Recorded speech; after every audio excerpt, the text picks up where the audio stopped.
GM, we are live. This is way later than we normally go, but everything was delayed a little bit because of the snow, including the stream. So we weren't able to get everything moving that fast this morning. Knew that was going to happen, so shifted the stream to 10. But you know what? With Pete currently taking a very well-deserved break from his Monday portfolio reviews, we're here filling the void as best we can at 10 in the morning. But appreciate all of you. Yeah, we're waiting for one in a little board. This is a little board. I'm doing that for two reasons. One, because I'm going to run out of big boards. And two, I thought maybe little boards would be easier for some people to join, but there's only one spot. So reason number two is kind of out the window. So here we are in a little board, rocking and rolling. But good morning to you, Chris. Hope you have a great start to your day. Appreciate you so much for 479 with a bullet. Hopefully soon. Here we go. GM to you, Joel. Appreciate you so much for coming in, hanging out. Baited into a big board fast. Oh, crutches. I'm sorry.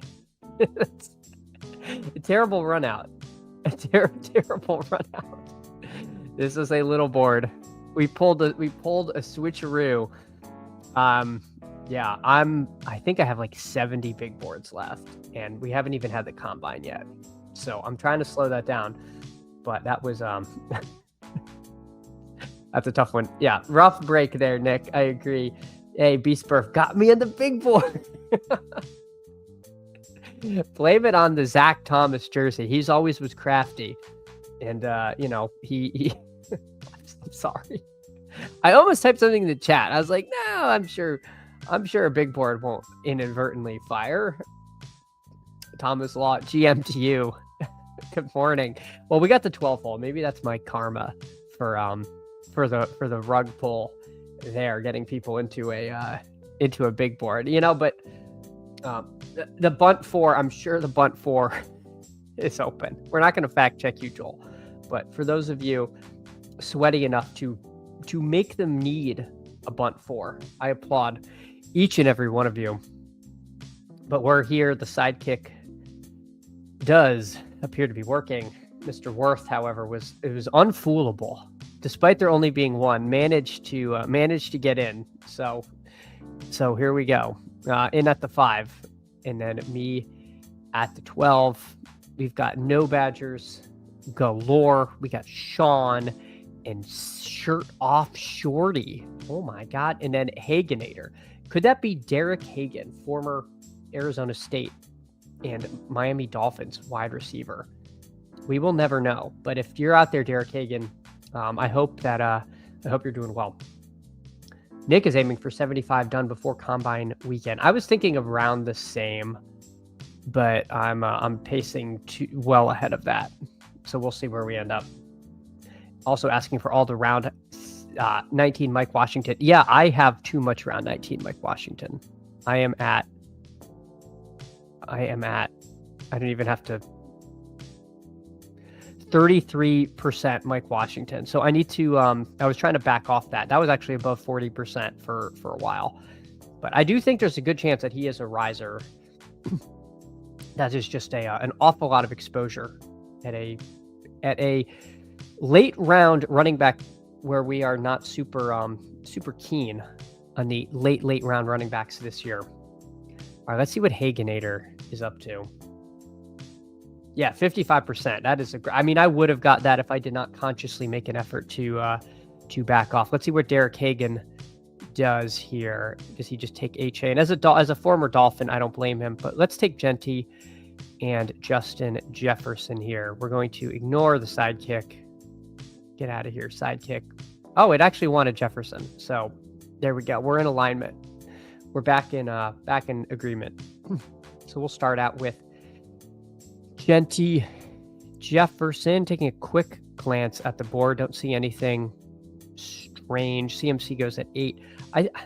CMC, I do feel like is going to fall from 7 to like 9 by the time this is done. Just anecdotally, I've seen a lot of people passing on him.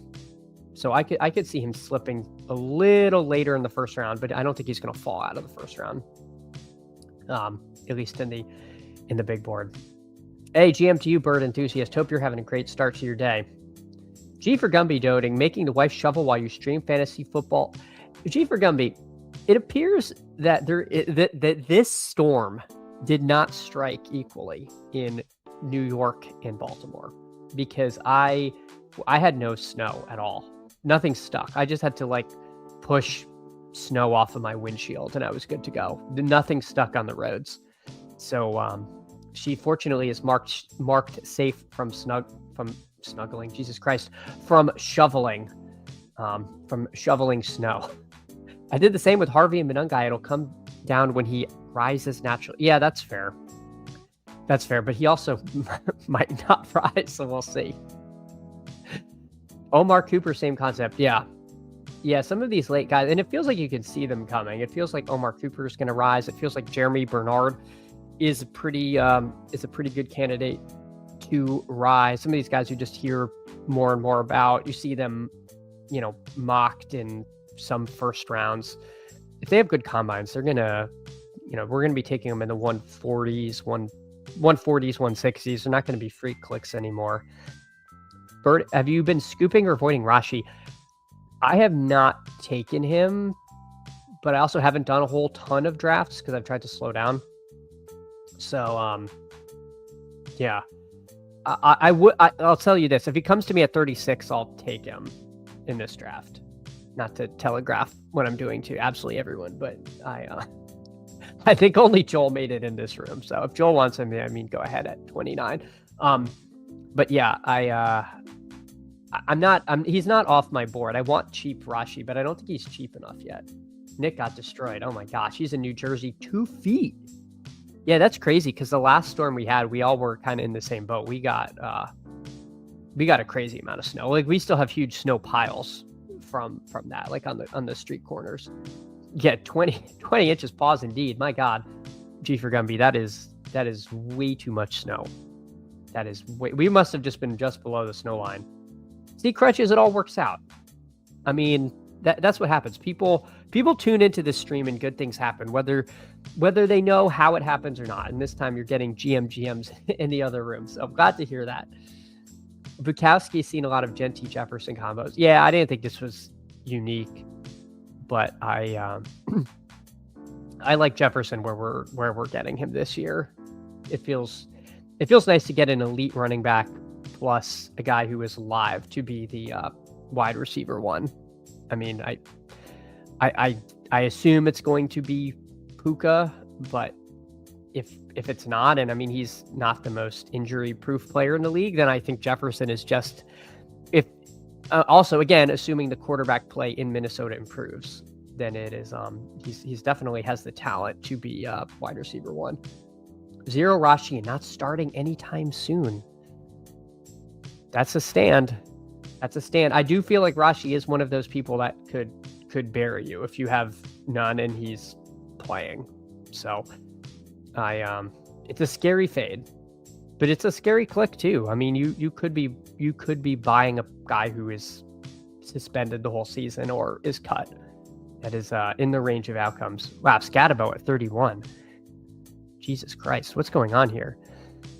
So 5 running backs in a row: Jacobs, Walker, Kyron, Brees, Bucky, and Scatabo. That's early on Kyron and Scatabo in this room. Let me see what's going on at running back. Yeah, running back is gonzo.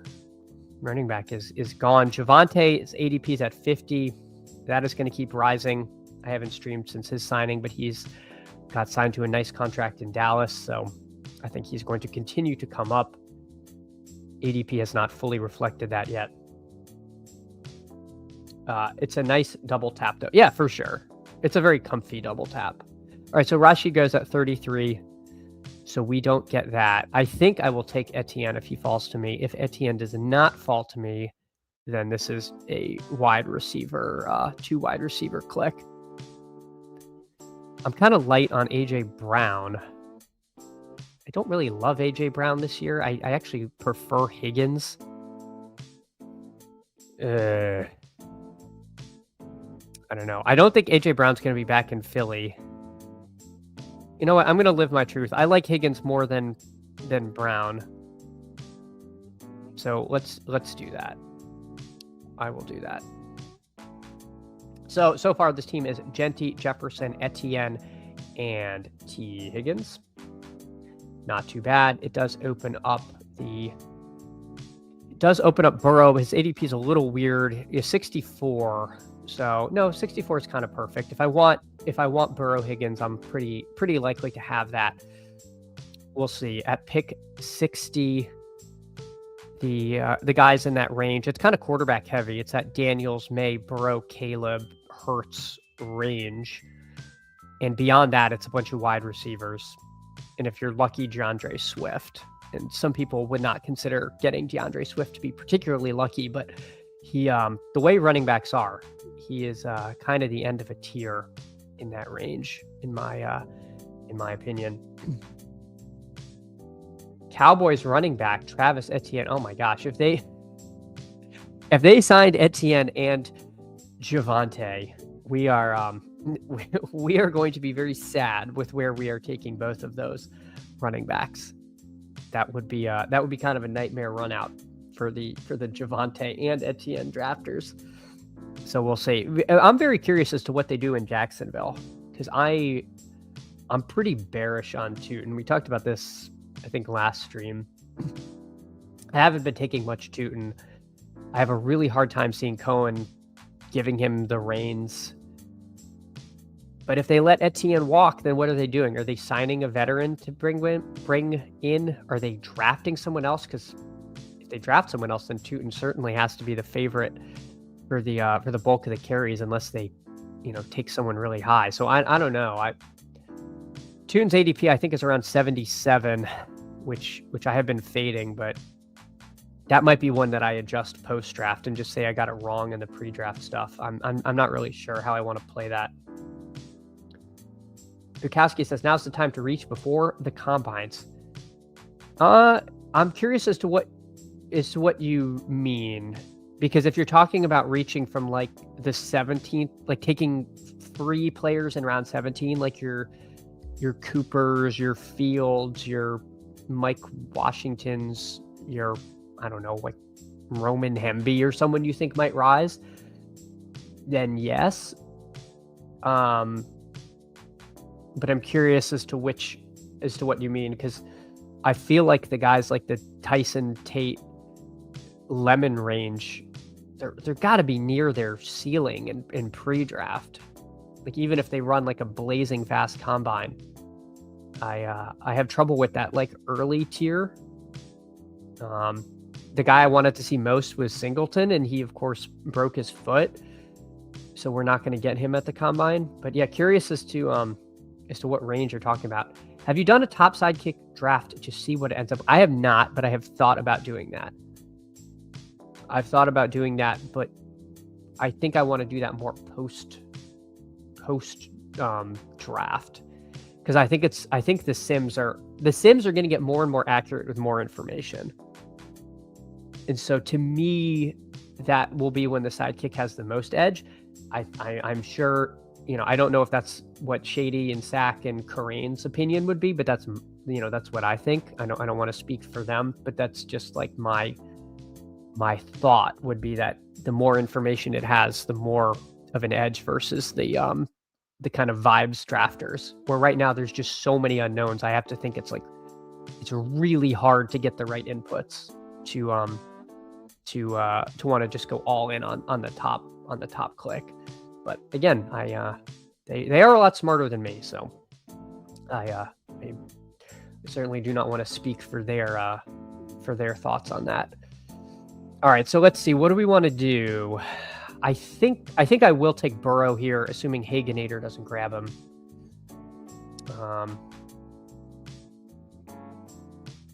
Let's see what Hagenator is doing. I don't want a Dunze. All right, we'll take Burrow. I'll do Burrow Tyson. That sounds fun. So we'll do Burrow Tyson. Artillery Frost noting they have said the less info, the bigger edge with the sidekick, because it's harder to calculate. The less info, the bigger edge. Uh, so it's harder for a human to calculate. I mean, that's certainly I guess I extrapolated it to playoff best ball, which is what I think like the sidekick is best at, because that is so close to like a solvable game that the machine's not going to get that wrong.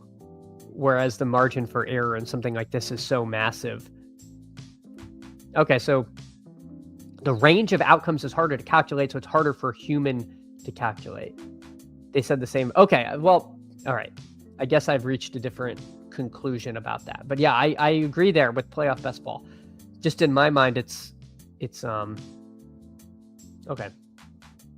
There we go. Yeah, all right. I'll do one top click. I don't know if I'll do that today, but I will definitely do a top tick job. But for what it's worth, the sidekick is really awesome, and they do a fantastic job at leg up with it, and they update it constantly, and they update ranks, and they are very responsive if you have tech issues or questions with it.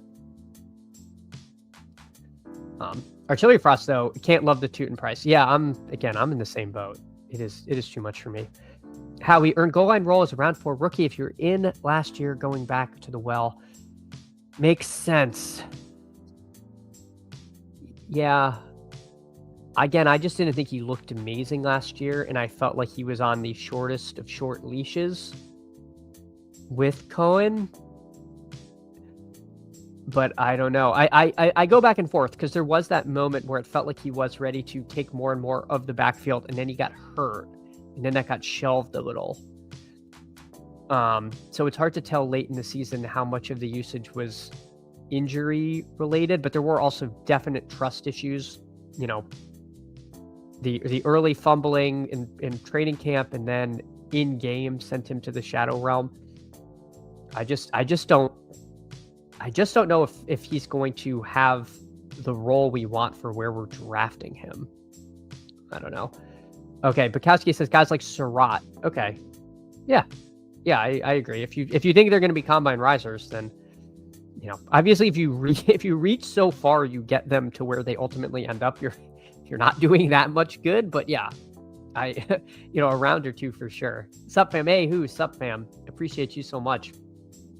Thanks for coming in, hanging out. Bukowski says, I usually don't think about the swing and miss drafting this early. I think about the swings we don't take. Yeah. Again, I think that's the other trick to best ball is the hits matter so much more than the misses. I think if you get the hits right, you can eat some pretty bad picks. If like 2 years ago, you could have had pretty lousy team, but if you had Saquon on it, you were probably advancing that team.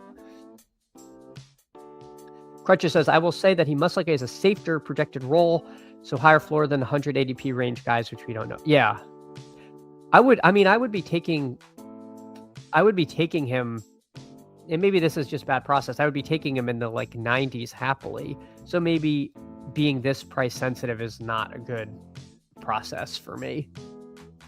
I'm just being kind of stubborn at this point, I guess. All right, so we got Burrow, Genti, Etienne, Jefferson, Higgins, and Tyson. Another quarterback pocket we have hit here.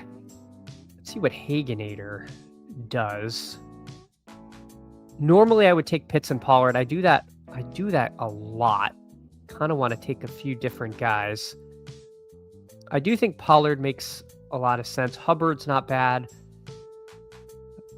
I'd almost prefer to take Jadarian Price to, let's do like kind of a yin and yang. Let's take Pollard and Price. One is kind of a dusty, less exciting veteran, and one is kind of a big swing. Price gets dinged because he didn't catch passes at Notre Dame, but I could see him having a big combine, being kind of a fun pick here. I would rather be catching up at running a receiver late than running back here. So I think the more standard thing to do there would probably have been taking Hubbard, who probably projects, a little bit better than Price does, but I think the Price ceiling is potentially pretty big. Cruncher says, just being a solid back with a rookie contract, you know he's going to be there and likely be the 2 at worst. I feel like Monungai is much worse price.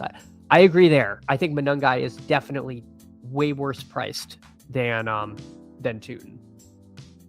I don't have any Monungai yet. I have 0 shares. I will prove it. I'm gonna feel bad if I got auto drafted. No Kyle Monungai. No Kyle Monungai and 1 share of Tootin. Again, that's too aggressive. It's not a great full fade to have on him. So yeah, I won't be doing that in post-draft. Pre-draft, I decided for my pre-draft portfolio, I was going to get really aggressive with my stands, and just if Tootin's the guy you need, then I'm in trouble. And I have a few guys like that. Post-draft, I'll be getting in a volume to where I don't want my entire off season to be make or break on like Tootin having a 30-point game in week 17. That sounds not like a great way to live. But pre-draft, I'm willing to do it because pre-draft ends up being a fairly small section of the total best ball portfolio. So trying to just make this much more IKBing and fun, if you will, because pre-draft is where I like to take these kind of crazy stands. Hey, GM to you, Hartman. Appreciate you so much. Hope you're having a great morning. Greg, fellow long-suffering Dolphins fan. Greg, I got the Zach Thomas, the old school Zach Thomas jersey back when Reebok used to make them, and they cut the jerseys as if you were going to put shoulder pads under them, so they are all absolutely enormous. Appreciate you, Greg. I think you're buying a piece of that offense and O-line with Monungai. Yeah. Monungai just feels so eminently replaceable and not I don't know. He's fine, but you're definitely buying the RB2 at a very high end price. Bukowski likes the price pick. All right, sweet. Yeah, well, you did talk about combine risers, so I'm in there. Five says, I think a major lesson is a bag rookie season. It don't matter. Corum, QJ, Mike Wilson, Alec Pierce, DeAndre Swift. He earned a role, and injury derailed it. If you didn't have a bag of Etienne last year, back in. Yeah, I guess that is a fair point. I feel like his ADP is very aggressive to me. It's too high, but again, it's high because the market is just sharper every year. Crutches, even Corum is tough to me. I think he earned the role despite me being a Jarquez fan, but you never know with the offseason. Yeah, I don't have as much Corum because I also have been hoping that the other guys in that range end up being RB1s, and he's like an RB2. That said, he was starting to eat more and more into Kyron's workload. And if I guess if Kyron got hurt, he'd be kind of a smash. But Corum is not my most favorite click there, but I have some of him. I definitely do have a few Corum shares. All right, let's take Jordan Addison. Let's double stack the Justin Jefferson team here. We will do Corum and let's do Corum and Kincaid here. Kincaid's really just injury annoyance, but we'll grab that. So far this team, we've got Burrow, Genty, Etienne, Pollard, Jadarian Price, Justin Jefferson, T. Higgins, Jordan Tyson, Jordan Addison, and Dalton First Aid. I'll keep the board up so people can see what's going on. I don't particularly see anyone doing anything weird as far as builds. I guess Golfer Man has one running back. He just adds David Montgomery to it. So a anchor RB Bro here at the 10 hole. Other than him, nothing crazy. J-Dubs, he also kind of pretty light on running back. Only Breece Hall and Algier through 9 rounds. So a little more balanced. Sean also at the 1 hole, only 2 running backs. So kind of maybe a little lighter after the initial early run of running backs that we saw in rounds 2 and 3 in this little board. Flyfish says, unless the player isn't taking their job seriously, Keon Coleman, Jaden Blue, these early mid-round rookies don't get banished for unsatisfactory fantasy.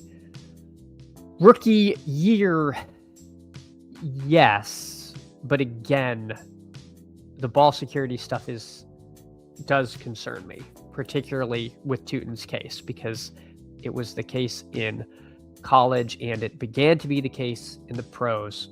And Liam Cohen goes to sleep every night and he prays that his players do not fumble. It is what he thinks about before he goes to bed and when he wakes up. So I just have some player concerns with Tutin. Maybe that's overblown. Maybe that's like worrying about a receiver with drops and these things. Ramondre did not have fumbling issues, if I remember right, until this year. I think he was pretty good. And then this year it got bad. So these things can be kind of fluky. But it is a concern I have. Post-draft, the AI overlords finally take over. That's what that's the robots take over. If Monangai develops as a blocker, he's going to be on the field even more. Yeah, I don't know, man. I think Swift is pretty good. I think Swift is slightly underrated. Crutcher says, of course, same with Jacksonville, and a 7th rounder can go to 0 instantly. See Pacheco. And 0% chance Swift leaves. Etienne can leave. Yeah, Swift isn't going anywhere. I agree. I'm with you there. I think some of that chatter was some misguided people reading like cap cut stuff. I don't think that's happening. Flyfish says, yeah, with Tutin has some draft capital. I agree. Monangai have 0%, but thought his profile was awful. L for me in 25. Yeah. Again, Monangai is just too expensive. I would rather have Corum than Monangai myself, but Greg says he did not have to block in college. He was sneaky productive in the pass game. Pacheco almost got dusted by Monangai when he was a true freshman. Yeah, Monangai is weird because he was like, I feel like people didn't like him coming into the league for the most part, but yeah, I mean that is a good point there. But I mean, Pacheco was very effective his first couple of years. Yes, I'm typically drafting 3-6-8-3. Yes, that is my most common build. Hold on, I'm on the clock, and I need another quarterback. But who to take? Is it Darnold? Is it Mendoza? Yes, it's Darnold because Mendoza just went. And then what do we do? Eesh. It gets kind of grim here. I'll take James Conner over Dobbins. Eesh. I'm kind of light on Dobbins. I prefer Conner washing up somewhere and absorbing a role to Dobbins, but that could be wrong, but that's what we're going to do. So we'll add Darnold and Conner to the mix. I'll pull the board back up so people can see what's going on. Ramondre was fumbling last year. Remember when the coach forgot to bench him for? That's true. You're right. You know what? You're right, Joel. That was, I might be thinking back to that year when previously he hadn't fumbled, but yes, that was such a good bit. Everyone started the backup in DFS, and then like Ramondre was out there the first snap. I loved Monangai last year for free. Totally different this year. Yeah, exactly. No risk 20th round. Tons of risk at this price. I completely agree. And where did he go in this draft? Yeah, pick 80. Like I just prefer Pollard and Warren to Monangai. Like I just think they're both much better clicks, and price to me is a big swing. Maybe I pulled him up. I mean, I think I prefer Algier to Monangai because I think Algier is going to sign somewhere and be just a starter. So he's just in a range where I like all the guys around him a lot more. What's the difference between Monangai and Connor and Trey Benson? Like 4 rounds of draft capital. I don't know if you're asking in favor of I don't know you're saying that in favor or an anti-Manungai argument. Because that's how I'm reading it, where you're saying Manungai should be in this round 12 range, because that's where I'm at.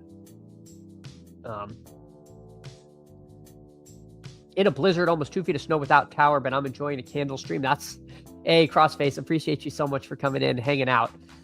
I'm glad to be helping you guys get through the storm. They said we would get up like 3 to 8 inches here and nothing stuck. It only stuck on the cars, and it was not hard to get off. I took my first Dobbins yesterday, 30 drafts in. Yeah, he's someone that I should have more of, because you're starting to get into the range where if you miss, it's not like horrendous, and he's live to be 1,000-yard rusher and have 8 to 12 touchdowns. Like, that's not crazy. So I probably don't want to have none of that, but he's not my favorite in the range. And I also end up taking a ton of quarterback in this round 11 to 13 range. I so often am taking 2 quarterbacks. I think that's why I'm light on Dobbins. So again, that's one of the reasons to try to vary your builds, is so you don't like miss on a range of skill position players because you're taking quarterbacks, or vice versa. You don't take the quarterbacks in that range because you're taking receivers. If you're building a big portfolio anyway. Hey, thanks. Yeah, hit the like. I don't know how many likes we're at, but I'm sure it's not as many as we could have. So please hit the like, hit the sub. Appreciate y'all coming in and hanging out. Means a ton that you'd spend your Blizzard or your Monday, whatever you're all doing. Thank you so much for joining us today. Normally I stream starting at 8:30 a.m. or 9 a.m. depending on how fast we're moving. Today I had to start a little late, but we're doing our best. We're doing our best here. Greg saying, Crossface, good luck, man. Half my block is without power. You're just getting lucky. Just shoveled a snowdrift up to my waist. Oh my gosh. Yeah, sounds like you all got it pretty bad in the Northeast. And we got very lucky that we're just under the snow line here. All right, sidekick. What do you want me to do?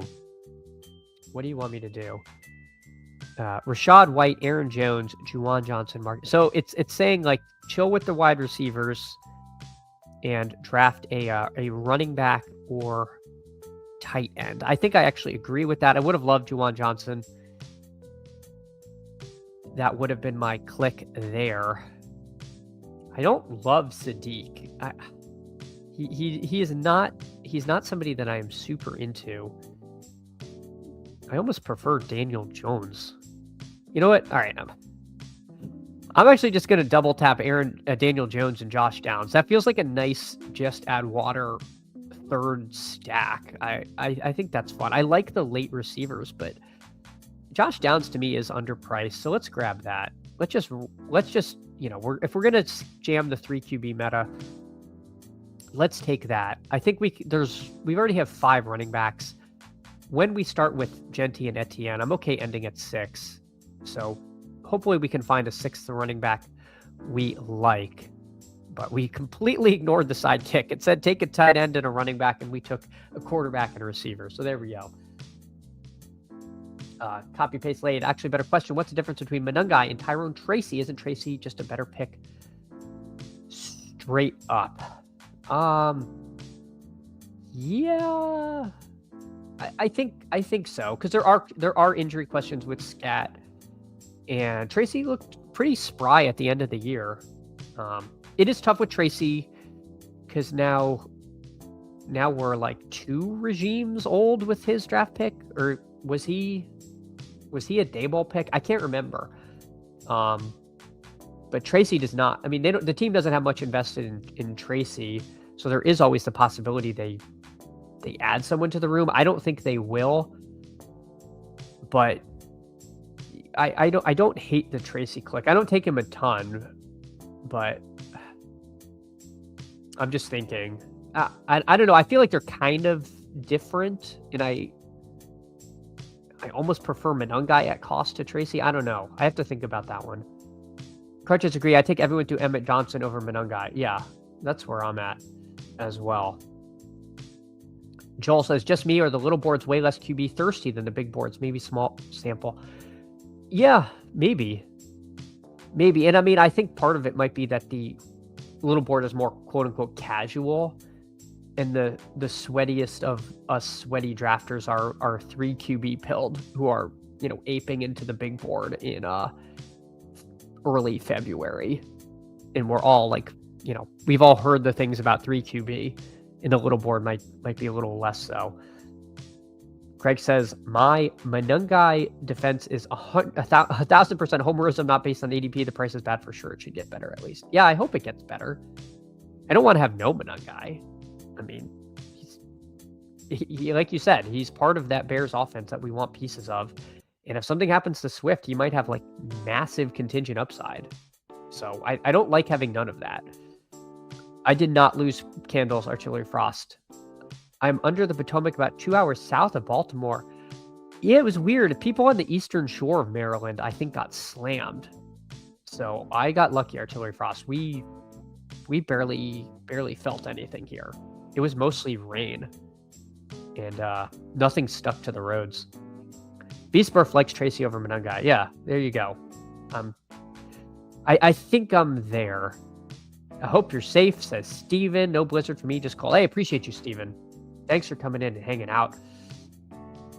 Paul of the South Worth Legio 13 notes that Ramondre had 6 fumbles in 2 years, and he put the ball on the ground 3 times in week 6. The fans were screaming for Travion early. I know.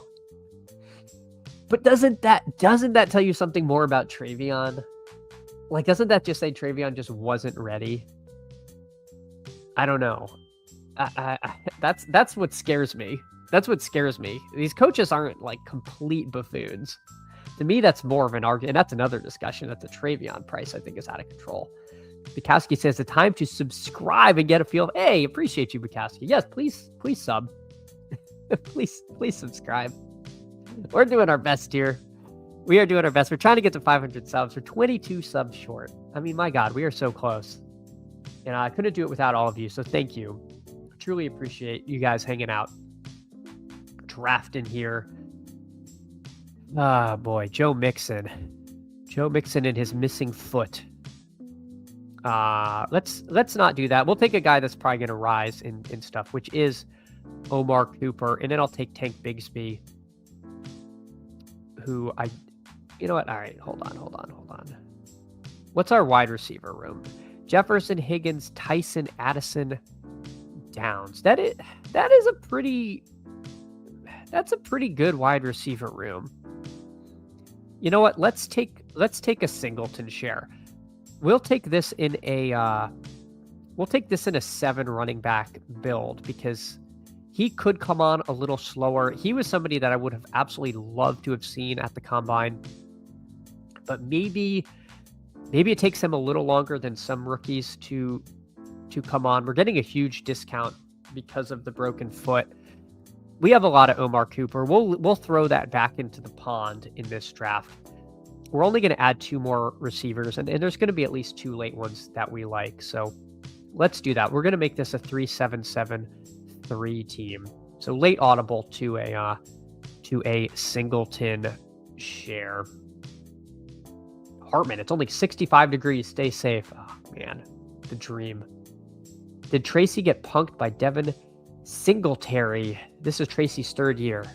Well, Singletary was Dayball's creature, and that he was hard for even Scat to shake, like at the very beginning. So yeah, but yeah, it's not a great. It's not the best sign. Tracy was with Dayball. Okay. Manungai has a 1B, whereas Tracy was losing work to Singletary, but agreed to think Tracy is a pretty strong contingency bet. Yeah, cost adjusted. That's why I think it might lean Tracy. I always wondered if Devin is related to Mike. I do not know. I do not know that. I tell you, Frost, I remember last year the QB situation was also dire in the pre-draft stuff, and it calmed down by the time BBM rolled around. Yeah, and Crutches was making this point a few drafts ago about the quarterbacks getting cheaper when BBM opens. And a big part of it is that we also we know we have more certainty as to who they are. So there's less of a if 2 assigned somewhere, if if Cousins signs somewhere, if Brissett signs somewhere, we know that, versus now where we're like, okay, Aaron Rodgers, we think he's coming back. Let's just grab him.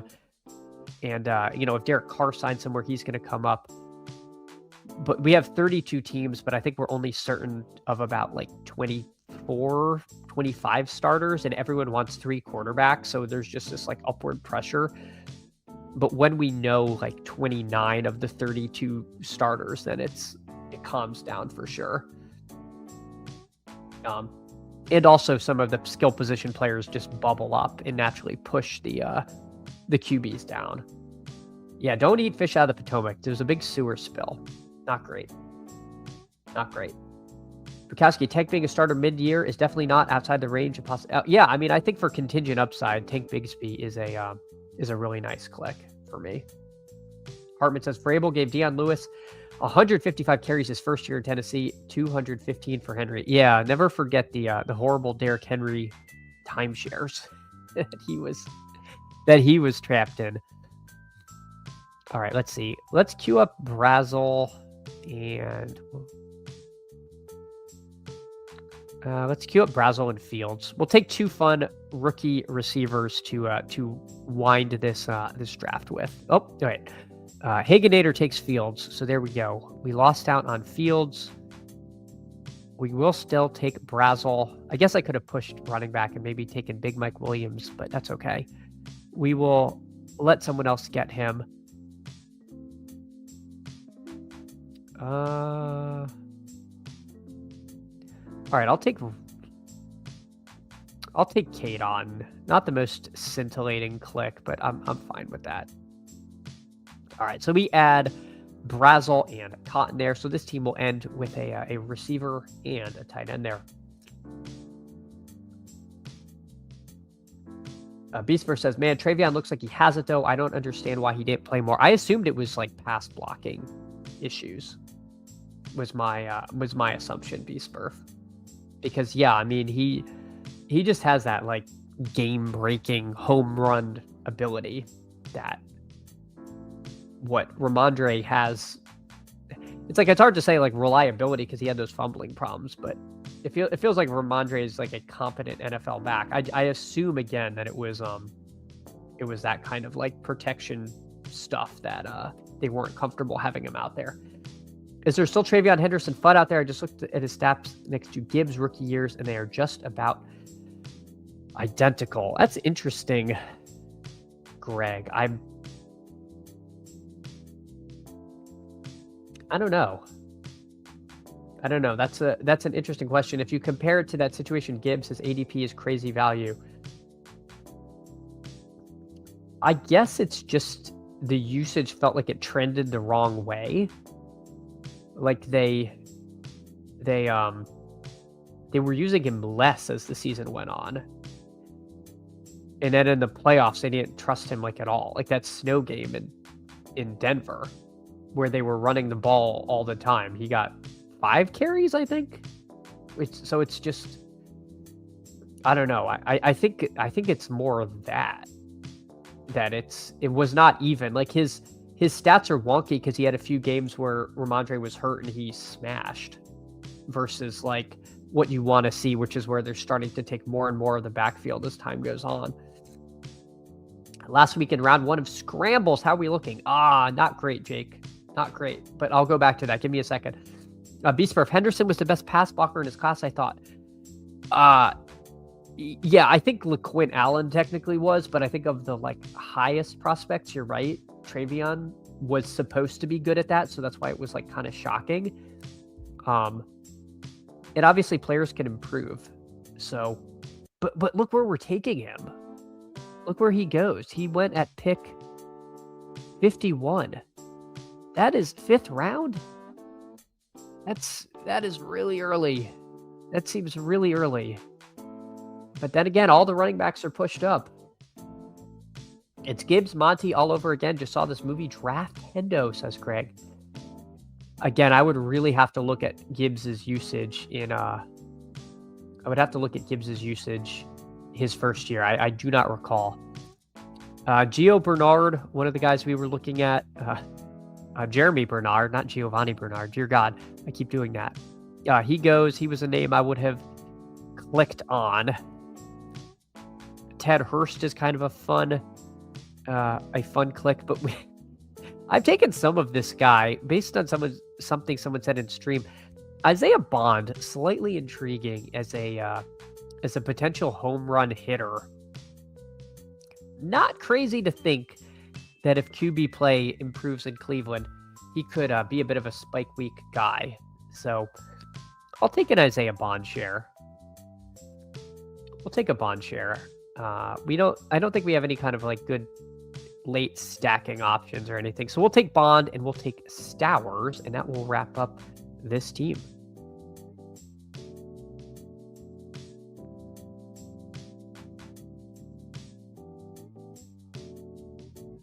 So for the audio listeners, we've got Joe Burrow, Sam Darnold, Daniel Jones, Ashton Genty, Travis Etienne, Tony Pollard, Jadarian Price, James Conner, Tank Bigsby, Nick Singleton, wide receiver room of Justin Jefferson, T. Higgins, Jordan Tyson, Jordan Addison, Josh Downs, Chris Brazzell II, Isaiah Bond, and then a tight end room of Dalton Kincaid, Cade Otton, and Eli Stowers. So, yeah, I like this team. I think this team came out pretty well balanced. Was not planning on taking 7 running backs. I don't know that we necessarily needed to, but I also, I do want to end up with more Singleton than I have, and I think I kind of like Singleton in a team like this where I'm not going to rely on him early in the year. I should have Genty, Etienne, and Pollard at the very least to be doing that. And Bigsby is almost purely contingent upside, but I think it is ultimately a pretty big swing. He could, like if anything happens to Saquon, Bigsby at pick 180 with his ADP of 192 is going to be one of the best clicks on the board. Obviously, we can't project injury, but I do like that in that late running back range of league winners who could be lurking in round 17, round 16 through 20. Hey, Bukowski, appreciate that. I do hope people like the team. Just let's see. Any notable names get drafted? Dear God, someone took Milrow on this team. Welcome to the little board. Bryce Lance, Trey Lance's brother, he gets drafted in this one. Demond Claiborne and Devin Neal were the two names you can't see that got drafted here. Otherwise, I don't see anybody too unique. This Coach Gab guy, he did take Mac Jones and Kirk Cousins in addition to Brock Purdy. So kind of a interesting 3 QB room for him. But let's hop into a big board. I will not hold you all over the barrel for likes. However, please like the stream. please like the stream if you can. It does me so much good. I think we're at 22 likes. You got 46 watching. I mean, my goodness. If you can, please like the stream. I'm going to try to update the timestamps. So while I'm doing that, I would appreciate if you can get that. If you can get that up. All right. Here we go. Big board. Wait. Oh, it's snap filled. It has snap filled. So there we go. We'll switch up the music for this next draft. Change the vibe slightly, and we got the 8-hole. The 8-hole, we got B-Spurf at the 4, Hartman at the 6, Blueless at the 10, Mr. Vinegar at the 11. So if you're in here, please identify yourself. Per the Geneva Convention, Article 6, you are required to inform a streamer when you're in the room, and we will get rocking and rolling. Caddy Kev, it is 100% free to like and subscribe. I appreciate that so much. But yeah, excellent reminder there. Lamb Amon-Ra. I've been taking Amon-Ra over Lamb like a lot. Also, by the way, I'll use this opportunity to complain about my, I'm at 99 drafts. Let's see, how much Bijan do I have? Okay, we're at 6% Bijan. We're under expectation there. We have 7% Puka, under expectation there. And 6.1% Jamar Chase. We're under there. I only take those guys at 1, 2, and 3. We are underweight all 3 of those positions. How much Lamb do we have? Only 5% Lamb, 7% Amon-Ra. So we're light on those receivers for sure. A little lighter on Lamb than Amon-Ra. You guys are drafting fast. Holy moly. All right, we'll take Lamb over CMC in this draft. So let's see what we can get. Looking at the board, nothing weird here. Gibbs does go ahead of Puka, but you do see that from time to time in these rooms. B-Spurf going Jamar Chase makes sense. Hartman with Taylor. Blueless gets the faller on Hampton as Luckbox takes Omari and Hampton at pick 9. Haven't seen Hampton in the first round super often, but you know, if you're trying to get some different combos, I suppose you could do that. Now, Hampton's a little bit of sticker shock with Hampton, but definitely want parts of that Chargers offense with McDaniel coming to town.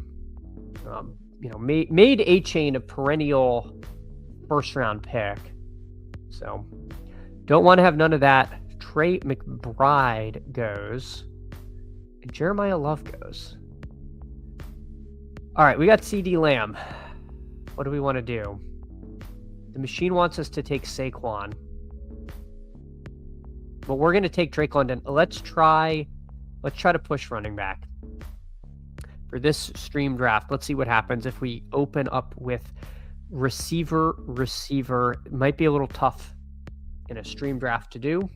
This is the kind of thing I would prefer to do off stream because I find these stream drafts tend to be more running back heavy, but we're going to try anyway. Also a note, I think PFF this morning put out their latest mock draft, and I have not updated the ticker for that. I'm just looking at it. The new mock draft has Kansas City drafting Jeremiah Love at pick 9, which is interesting. And every Chiefs fan that I know who's doing content is not in favor of that. So be interested to see if that's actually what happens. But the Chiefs certainly have to do something at running back. We'll see if it's Jeremiah Love. All right, Brock Bowers goes to the Puka drafter. We've got 3 drafters going running back. B-Spurf goes receiver, as does Zab. So we've got 3 of us going receiver. Yeah, Who Ames does not like Love to KC. That does feel like the prevailing opinion among Chiefs fans. And it seems to be a thought that's like, well, we got bigger fish to fry than that. I could see them. I would love them to take Emmett Johnson. That would be my fanfic. Is that Emmett Johnson is a Chief? I would be pretty happy with that. But we'll see where he ends up. He is my highest exposed player at this point. With Javonte going back to the Cowboys, that does foreclose one of the quote-unquote favored rookie landing spots. Now it feels like if a running back gets drafted by the Cowboys, that's kind of terrible. Not a great place to end up. You know, at best you're in a committee, but you're probably just the RB2. All right, so let's see what the money team does. Does he take Rashee Rice? Does he push Rashee Rice? He winds the full clock. What do we want to do? He takes T. Higgins. I don't think I'm brave enough to really try like a 0 RB team. I think I just take the most boring pick on the board, which is Kyron. But we all like the Rams offense. They're going to score touchdowns, and Kyron Kyron is going to score some touchdowns. Bindle saying the jersey's hot. Bindles, this is a Zach Thomas jersey. This is not a throwback. This is actually one I purchased when Zach Thomas was still playing football. So this is just a really old Reebok jersey when they used to actually put holes in it so you could like see your undershirt through it. Yeah, this is a ancient Zach Thomas jersey that I have put on for your viewing pleasure today. Huham, same. Yeah, okay. Nice. I would love wide receiver and O-line rounds 1 and 2 and move back to round 2 for Emmett. I mean, if you've got a line to the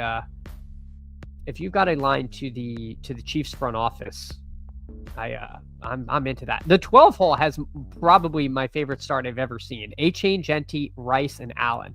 If Rice is playing, this is a killer start from the 12 hole. That is a really fun start if Rashee Rice is in. I like A-Chain Genty. That feels great to me. Y'all know we're just going to take Cam Scatabo here. We'll take our guy, Scat, and now I feel like better at running back. We got Lamb and London, 2 elite receivers. Kyron, and if Scat's healthy, then I'm pretty happy with this start. But man, you've got the consensus QB1. You've got a guy you're now paying a full, 12 picks of value. We were taking him at the 1-2 turn. And then you've got this really nice A-Chain Genty double tap. So I love this team from Hawkberg. Again, I mean, if Genty's suspended for the season, that's bad. But yeah. Oops, I clicked that already. Beastburf says, I could see the Chiefs going Love or going after Breece Hall. Changed my tune on it a bit. Yeah, the Breece Hall stuff's weird, right?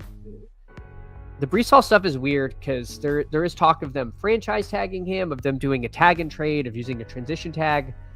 It doesn't seem like they're just going to let him test the free agent waters. So I don't know. My reason I don't think they're going to get Breece is because last year seemed like the time to do it, like mid-season.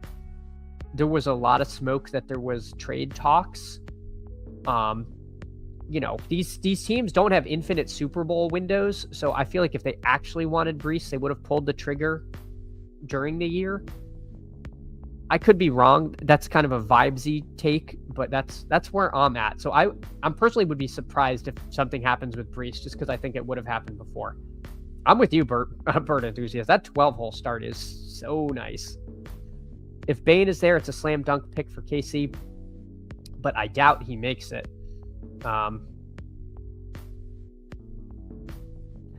Yeah, I was just looking. He's right now. The PFF mock has him at pick 2 to the Jets. I'm not sure if that's higher than he was previously, but I did remember seeing him in the top 5 in a lot of these. Bukowski says, I'm hoping my Vikings go after Breece. Yeah, interesting there with Jones and Mason probably not returning. Be curious to see what they do. This would definitely be a Jalen Waddle team if Waddle comes to me. If Waddle does not come to me, I honestly might just take Judkins. So let's see. So Tate goes. Oh, now I'm in a little bit of a. Yeah, the machine says Waddle. But you know what? We're gonna take Judkins. I know I said I was gonna take Waddle, but that was before I scrolled down. And then the next running back is Warren. I'm gonna end up in kind of an ugly spot. I'm also light on Judkins, and I don't know. He's coming off of a pretty bad injury, but everything I've read says he's going to be fine for the start of the season. The only thing that's not fine is he plays for the Cleveland Browns, and that is that's been a tough thing to bet on. But Judkins was pretty solid last year. So we're officially caught up on running back Mr. Vinegar. He's tried something that I've done a couple drafts, which is fun. Jaden Daniels, Jalen Hurts. Going double elite quarterback. If you're ever going to do it in the big board because you can catch up at other positions later. It's harder to do it in BBM. So, you know what? Good for you, Mr. Binninger, trying something that people are afraid to try. Let's see what the luck box does. I think I'm Sutton over BTJ here. Sutton is a not the most scintillating click, but he does have this terrible tendency to just vanish when you need him most. But I'll take a Sutton share. He does have those eruption games as well. And Bo Nix, he goes around pick 104. So maybe we can get Nix on this team. What's his current ADP? Nix is 102. So maybe we end up with a Nix team. Something to think about when you're drafting in the middle of the board. That's kind of Bo Nix territory. And part of Bo Nix going at 102 is probably because it's the Sutton drafter takes him there, and this is Sutton's ADP. So we shall see. Who aims? I've been love to KC's around 50-50. I just root against it. Yeah, that's fair. That is fair. As a Dolphins fan, I just hope we draft someone who's plays football. Chris says, no infinite Super Bowl window. Patriots. Oh, God, I know.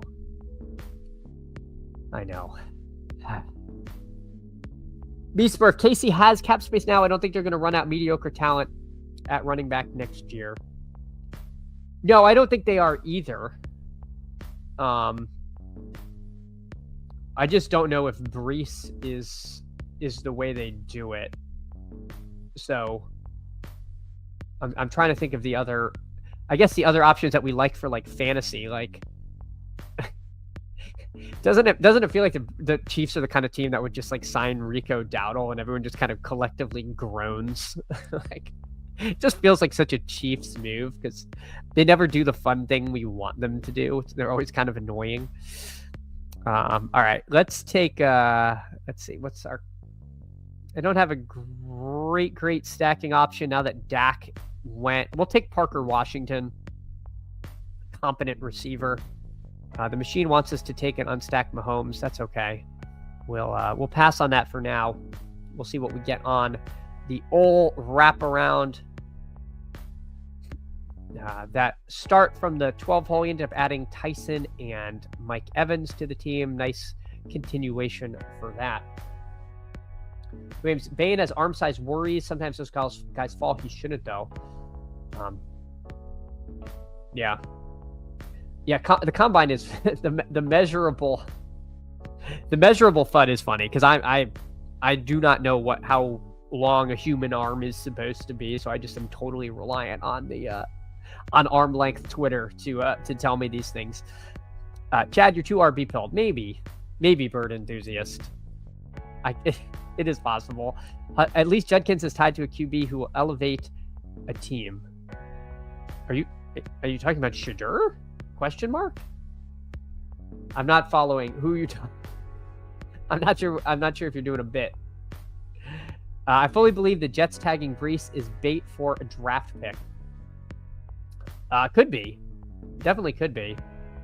All right. Unstacked Mahomes is here. Let's do that.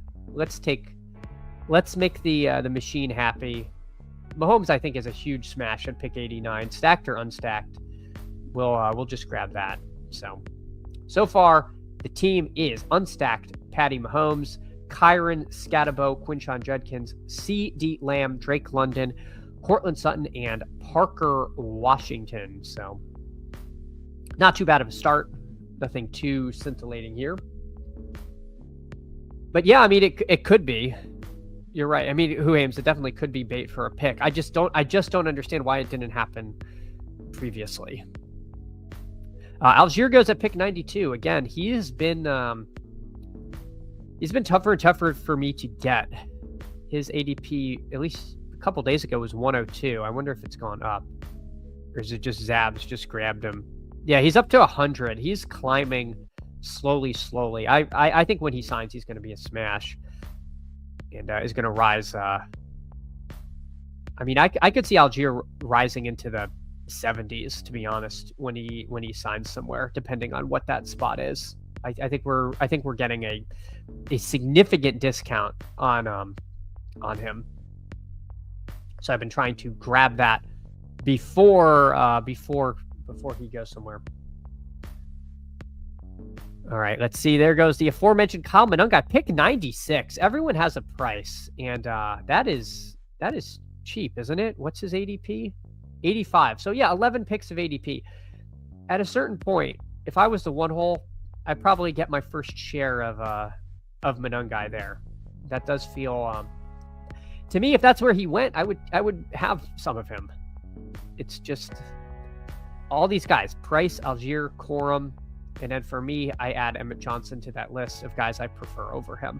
It just Emmett Johnson goes at, he was going at 130. He's all the way up to 128, so not that much higher. All right, Worthy almost came back to me. Beastburf grabs him. So we don't get Worthy on this team. Would have been nice. Do we take Dowdle or do we take Bovine Nix? I think I agree with the machine to grab Dowdle here. That we have Mahomes. Let's not get too crazy. Not get too crazy about quarterback. Bo Nix goes to Luckbox, who did get crazy about quarterbacks, going T-Law, Dart, and Nix. Dear God. Pick 7, 8, 9 for him.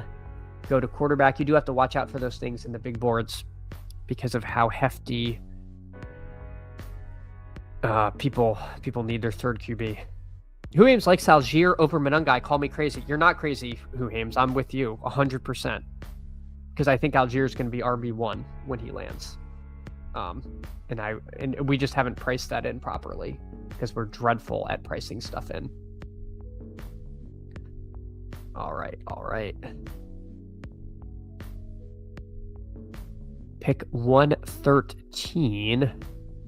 Love and Baker are here. This is kind of a lot of decent. This is that pocket of receivers that I like taking someone from. This Jennings, Reed, Godwin, Shakir, Coker range is pretty strong. It's a pretty strong range, at least to me, of receiver. Chris says that much draft capital on QB is completely ignoring Leone's research. I agree, Chris. I don't think that's good. I think that's way too much. And you're you know what we're gonna do? We are gonna take our guy Emmett Johnson here. Let's grab our guy. We have Lamb, London, Sutton, and Parker Washington. We'll take another swing at running back, and now with these 5 running backs, I can push off another running back till later. We can end at 6. We have a lot more flexibility there, but I also think it would have been perfectly fine to listen to the sidekick and take one of Shakir, Boston, or Godwin in that kind of range. I'll keep the board up so people can see what is going on. We might need a quarterback with our next pick just so we don't get completely iced out at starting QB. We've already missed out on the pairings with our quarterbacks, except for Drake London. We could get Penix. Penix goes around pick 177, I think. So we could try to get him in the 15th. It's going to depend on the what the room is doing. We have quite a few people low on quarterback. The one hole has none. 3 people only have one quarterback to my left. So it might be hard to rely on a quarterback swinging back to us. So we'll see how that ends up going. But we'll try to keep an eye on the board and make sure we are not getting iced out there.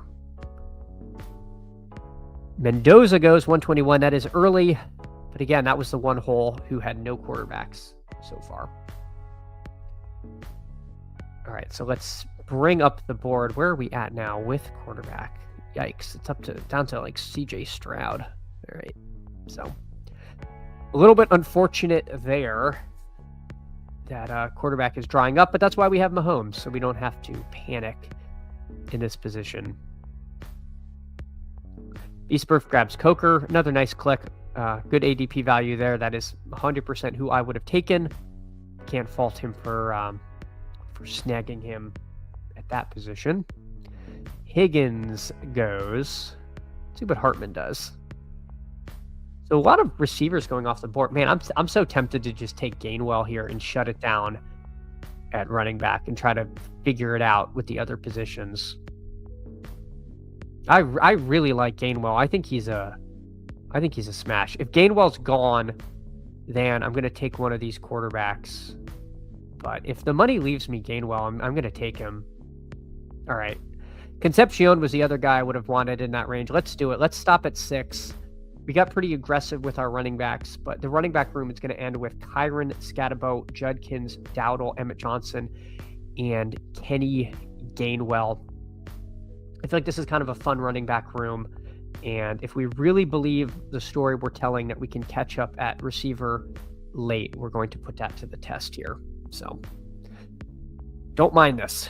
Don't mind this team. Let's see if we can't land the proverbial airplane in this very sharp room that we find ourselves in.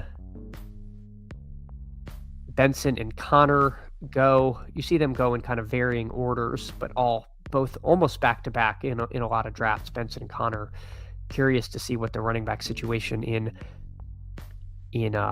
Arizona ends up being.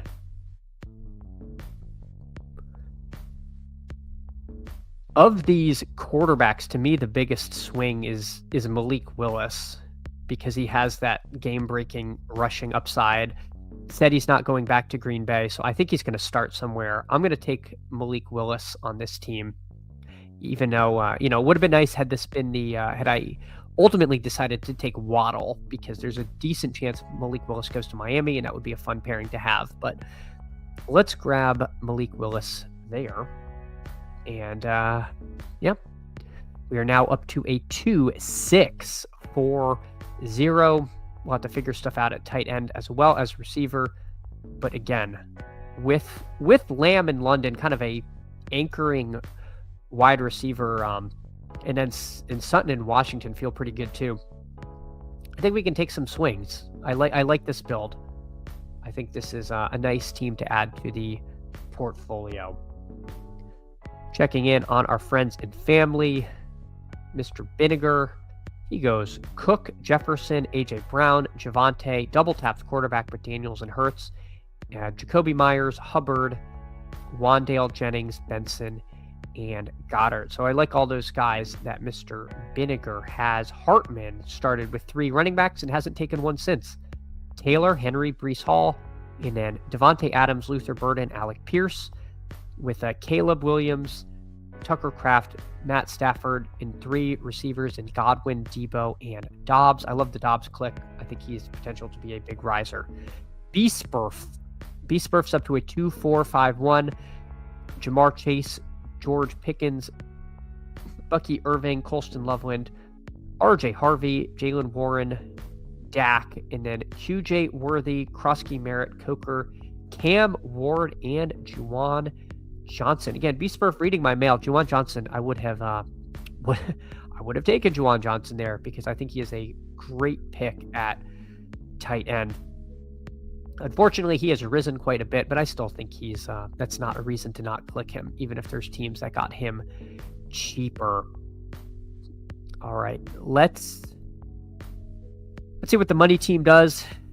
The sidekick surprisingly wants me to add another running back. I think I'm stopping at 6 structurally here, though. I don't think I want to do that.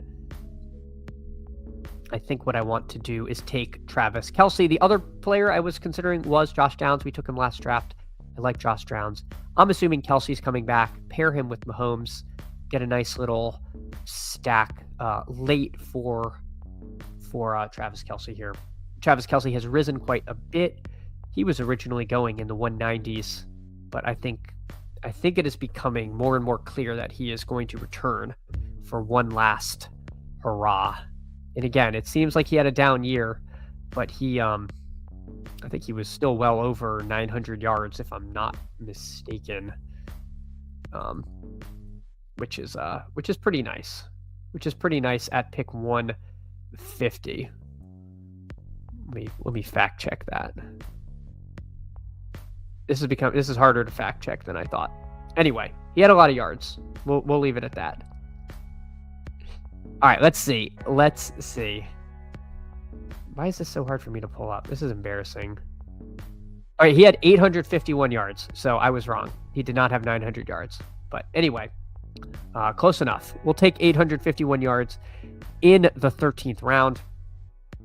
Now, what do we want to do? I think I'll queue up Penix. I don't love Penix, but it does seem like he is going to be starting there, and we have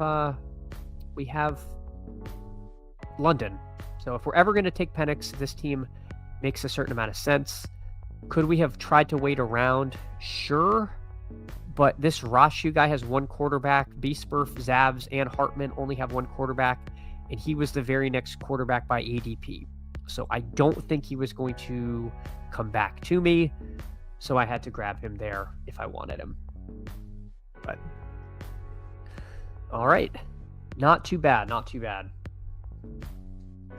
Truly appreciate all of you guys hanging out today. Let's see. How many likes are we at? Should we do a third draft? What are we at? 25 likes. All right, we got to get to 30.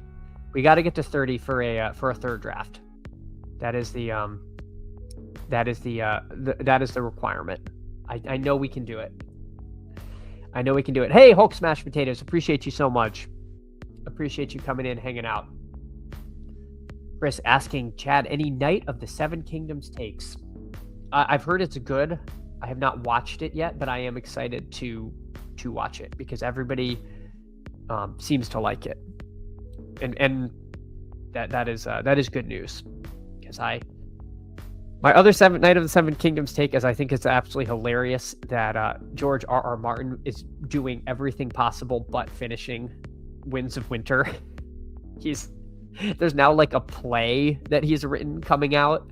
I'm just like, this man is never finishing these books. We just have to accept the fact that it's not happening. Like he is not going to finish them. Theo Johnson goes, that is who I would have taken. But you know what we're going to do? We're going to grab Isaiah Likely as tight end too. He is another name I think will rise a lot when he signs. I think he came out and said he wants to go somewhere where he's going to be the guy. So happy to add him. I like Isaiah Likely in the 15th round, especially in one where we pushed tight end to be pretty late. But Theo Johnson, that was the name I would have taken. I'm okay, though, having gotten Likely as a consolation prize. Chris recommends Knight of the Seven Kingdoms. Nice. That's good news. I will. My issue is my wife and I used to watch TV in the evenings together, and now that we have a 2.5-year-old who doesn't go to bed till 9:15 p.m., and then I want to go to bed. We don't really get to watch much like prestige TV anymore. So one day, when we get his bedtime fixed, I would love to watch things like the Knight of the Seven Kingdoms. They're doing to play at Stratford-on-Avon. Oh, see, I mean, I'm not sure what that is, but it sounds fancy. It sounds fancy. Maybe I shouldn't admit to not knowing what that is because I'll be outed as a non-ball knower. I will take Calvin Ridley here if he is there. If Calvin Ridley is gone, then I got to figure out what I want to do. Calvin Ridley's gone. Maybe we take Tesla. Horton's fine. I like that click too. I'll take the Tesla share. We have we didn't get Amon-Ra, so maybe this is some kind of weird leverage off of Amon-Ra. If something happens to Amon-Ra, we did take Lamb. I don't know. That's kind of galaxy brain, but again, I like these second-year players. I like Horton. I think he's a nice click too. Some of these second-year receivers, Bryant, he goes in this range. I think they make great clicks. Oh, that's where Shakespeare lived. Okay, I'm embarrassed. Did not know that. Who Ames? I've been exploring the cosmos myself. Oh, nice. Yeah. See again, man. I mentioned this on a Discord and got made fun of, but we watch The Price is Right as a family because there's a lot of numbers, and the kid loves numbers. He gets so excited. He gets excited when he sees grocery items. When they play Rat Race, he's super into it, and it's just like, I know there's not.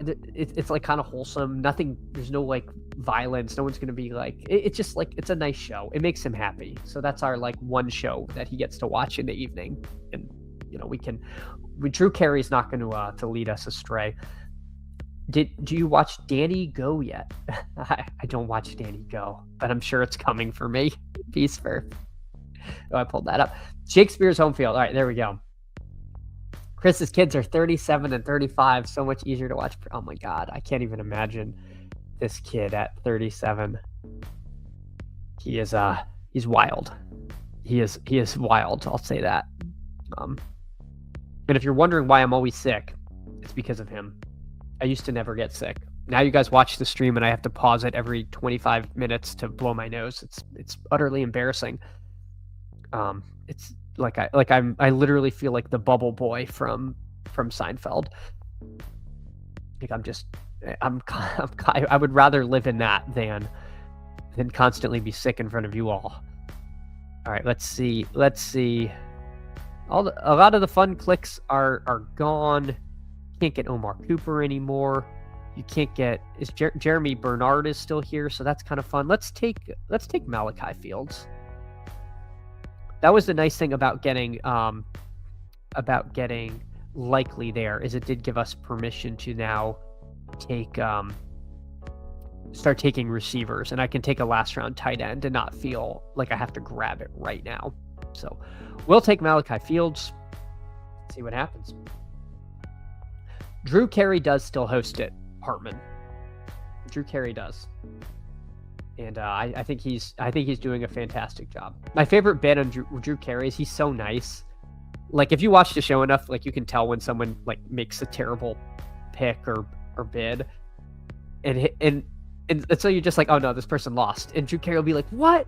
That would have gotten me too. And I'm like, Drew, no, it wouldn't have, man. You've been hosting the show for like 20 years. You knew that was like just an utterly awful selection of grocery item, but you're too kind. You're too kind to say otherwise. But yeah, no, Drew Carey does still host it. Danny Go is Blippy adjacent. Oh man. Yeah, trying to stave off some of those things. He still just wants us to read him sorry, I'm trying to grab Bernard. We'll super slap it up with these rookies, because I do think it's last chance saloon for one of like Fields, or not necessarily one of, for the Fields, Bernard. If these guys have good combines, they're going to go steaming higher. So we'll take Malachi Fields and Jeremy Bernard here. But yeah, he just wants us to read Dr. Seuss, and I'm more than happy to do it. I've gotten quite good at "Oh Say Can You Say," which is a real tongue twister. Numbers for the kid: 1 fish, 2 fish is a favorite, 100%. Chris, he's he likes that. He likes that one a lot. Oh my gosh. Mizzone. First of all, Mizzone, thanks for coming in, hanging out. Attended taping of Price is Right about 15 years ago. Sat front row, helped someone get exact price, just a bonkers at it. Yeah, it's just fun. It's fun. Like, you just turn it on and it's just like very positive. It's nice. The kid's happy. He guesses numbers. It's really funny. He doesn't understand the games. But there'll be a game where it's like, 1, 7, or 9, and he'll be like 7. It's 9, but he's happy to guess. But yeah, that's awesome. Do you remember what the item was? Was it on Bidder's Row? Or was it like to win a car? Because that's pretty sick, Mizzone. I really want to go. To a Price is Right taping one day. I would be such a ball of nerves if I got on stage. I could not imagine my level of nerves. Beast's first great uncle was on Price is Right 30 years ago. Won a sauna. Oh yes, that is such a classic Price is Right thing to go home with, a sauna. That's so good. All right, let's see what the money team does. I'll just take Pat Freiermuth as tight end 3. Sure, that seems good. All right, this is kind of a fun team. I think this team is coming out pretty good. We need a last wide receiver. Who do we take, guys? Who are we taking? Curious. I'm assuming. Yeah, I was going to say, I'm assuming Mike Washington went because he's gotten steamy. I don't think I need another running back with Kyron, Scatabo, Jedkins, Dowdle, Emmett Johnson, and Gainwell. I think this is a stop at 6 kind of We almost did kind of a barbell-ish strategy with Lamb, London, then backed off, only took Sutton and Washington, and then late receivers with Tesla, Fields, Bernard, and probably a mystery one. I also don't think this is a 4 tight end team. I think Kelsey, Likely, and Firemouth is enough to stop there. So let's see. What do we want to do? I almost like, I mean, again, we took Isaiah Bond last draft, but he does feel like he has week winning spike week upside if he gets worked in more. I don't know. This could be a really fancy 0. But I wouldn't mind getting to like 4% Isaiah Bond. He's just in that like Shahidi deep threat mold where you only need him to hit twice all year. But if it comes in the right time, like he could just win you a week. So that'll do it for this team. We end up with a 3-6-8-3. Patty Mahomes, Malik Willis, Michael Penix, Kyron Scatabo, Judkins, Rico Dowdle, Emmett Johnson, Kenny Gainwell. Wide receiver room of CD Lamb, Drake London, Cortland Sutton, Parker Washington, Isaac Tesla, Malachi Fields, Jeremy Bernard, Isaiah Bond, and then tight ends of Travis Kelce, Isaiah Likely, and Pat Freiermuth. Yeah, not too bad. I think this team is fine. Did we get to 30 likes, though? 31. Oof. Just under the wire. Okay. All right, we'll hop. We'll do one more, and then I will hop. Well, I'll keep the board up. People can see the remainder of the draft. Chris says, The Price is Right was my go-to on teacher, work, or snow days. Oh, yeah. 100%. It was our, like, when we were a kid, a sick kid. That was the show. Chris says, one of my students at Western Carolina won the Showcase Showdown. Oh, that's sick. That's so cool. Eastford says, I think my mom still has it taped on VHS. Yeah. So PPR Tyler will break down your high school sports film. But if you have Price is Right film, I can break that down. So if you were a loved one, we're on Price is Right, maybe we can break it down on stream. Mazone says, Bitters Road again on stage. You wait in line all day where they evaluate people to call up and determine where they want to sit everyone. I was surprised how small the stage was in person. Wow. That's so cool. And how loud it was. I believe it. They built a new set, which I think is actually seats fewer people. So it's probably even more like closed in and kind of nuts. Very cool, Mazone. For those who can't see, Derek Carr drafted here. This rush, you guys, last 2 quarterbacks were A-Rich and Derek Carr. So he's got Herbert and then 2 guys who may or may not be starting, one of whom may or may not be just broadcasting with Pete instead of playing football. All right. Cool draft. Interesting stuff. We had this Nepal Stars guy. He ended up taking a bunch of receivers late in the draft, but let's hop in one more and then I will get on out of here. But appreciate all of you who are hanging out. If you can, hit the like, hit the sub. I'm waiting for 6. We are on the road to 500 subs. We're getting so close. Would really love to hit that. Would mean a lot to me. And it's been so fun growing the channel with all of you. And let's see what we can do here. 1. All right, big board 2. All right, updated the timestamps. Switch the music for the last one. Hartman's been taking Hurst and Bond last round. Wow, we got the 8-hole again. Phooey. 8-hole. Chris says, little known Price is Right trivia. Bob Barker. Yeah, I know. I don't know if that's little known. I thought people did know that Bob Barker was got a little handsy. That's what I've heard. Ultimate White Male. One of them, Devin Goda, a former Baltimore Raven. I don't know if he made the team or he was just on the practice squad, but one of the Price is Right models was a Raven. So there you go. All right, let's see. We've got the 8-hole. Nez in at the 12. Dear God, we are now in the presence of greatness. We've got Nez in here. Blueless at the 3. I don't know if anyone else is in here. If you're in here, please identify yourself, and we'll see what we can do. All right, up comes the board. Uh-oh, did the sidekick abandon me? It abandoned me. It abandoned me, people. Unless it's just waiting. Yeah. Nez, why would you call Sack and Shady and have them turn off my sidekick when you join the room? Because I'm pretty sure that's what's happened. It's amazing when the cabal's out to get you, you know, just everything stops working. My lights are flickering, my internet's going out, and my sidekick's turning off. You're in at the 7. Okay, M. Stockton. I see you there at the 7. We're flying blind here. JSN goes, let's see what M. Stockton does there. Yes, Mr. Burkle, it was Happy Gilmore. It's that damn Bob Barker. All right, Ashton Genty goes. All right, we took Lamb last time.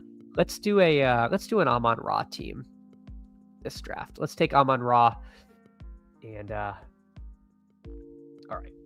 I'm trying to reinstall the sidekick on the fly because I think people like to see what the sidekick is doing. So let me do that. Go back to Legendary Upside. I don't know why it's doing that. I will let them know because this has happened more than once. All right, let's see. Give me a second. Reinstalling the sidekick. Uh-oh. All right, let's see if that fixed it. Let's see. As we try to cycle through. Oh God. It didn't fix it yet. And now I have to change the setting. All right. All right, let's do Derrick Henry in this room. Oh, it is back. It wants me to take Saquon. Okay, it's back for me just in time to ignore it again. All right, and now I have to change the settings so that it is not hogging the draft board when I have that up. All right, give me a second here. I always forget how to do this when I'm here. Oh my gosh. This is kind of the worst. Okay, here we go. I found it. When draft board is showing. Okay. All right, there we go. On the fly, fixing it on the fly. It is now invisible again when we have the draft board up. Blueless loves drafting in early spots versus late spots. Well, it must be nice, Blueless, to get a 3-hole every now and then because I can't get a pick ahead of pick 8 to save my life. I am so far behind on the early picks in pre-draft. It is absolutely killer. Lalsimo. Hey, good morning to you, Lalsimo. I hope you're having a great start to your day. Appreciate you so much for coming in, hanging out. GM4. Oh, that's you in the 4-hole. I mean, even better. You're in here drafting with us. Jamar Chase and Brock Bowers. I mean, tell the 2025 drafter that you could get a Chase Bowers start, and they would have. They simply would not have believed you.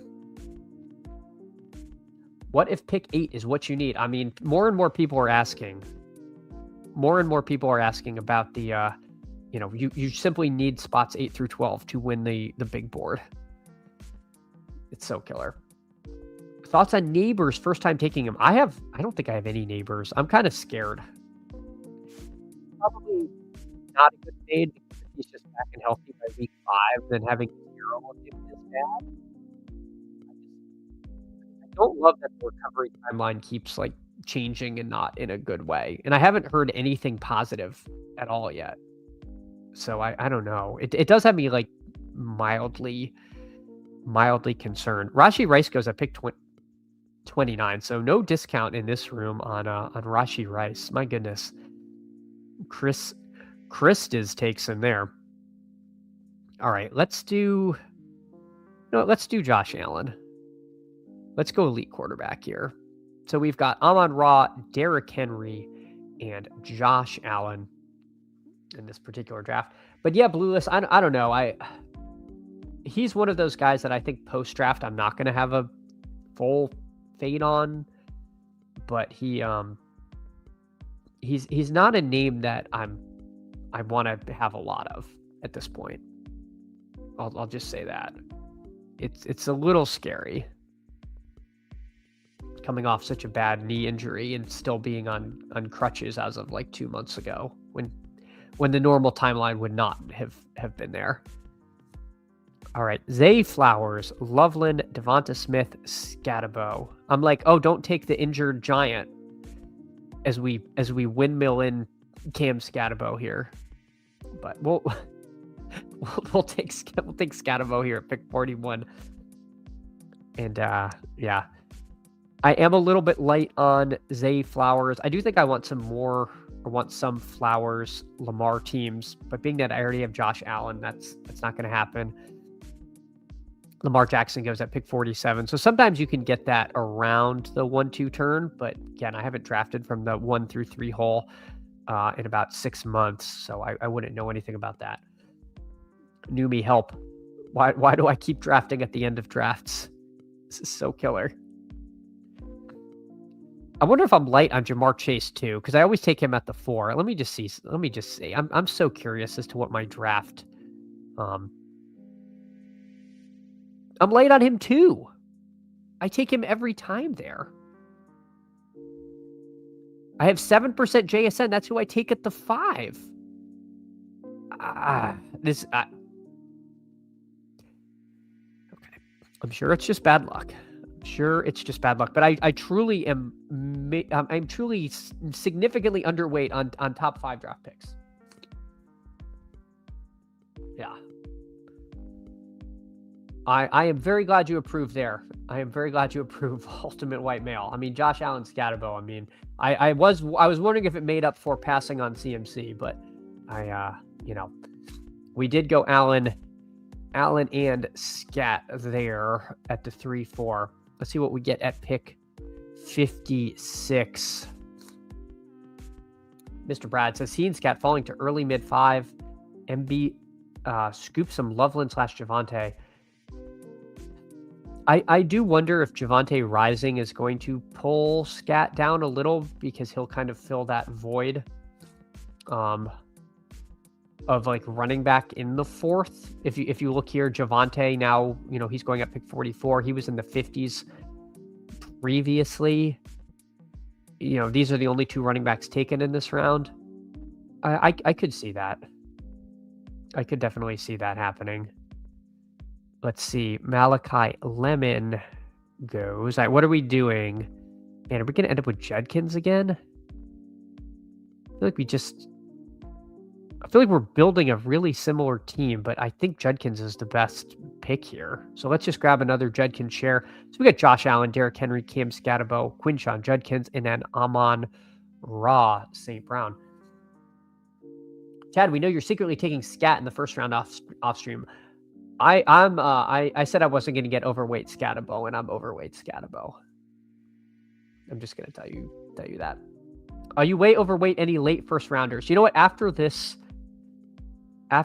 pick, I'll see, because I have to be, because the one thing that Underdog is not doing is they're not forcing me to start in round 2. I am generally getting a first round pick.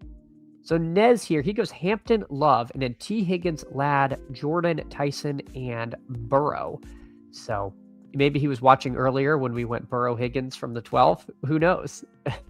But no, that does make a lot of sense. Let's see. What do we want to do here? I feel like I'm building the same team, but I think Sutton is the best click here.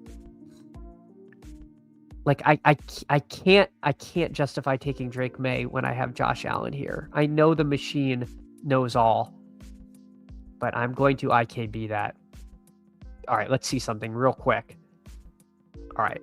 Are we over on Genty? We have 12% Genty, 16% A-Chain, 12% Cook,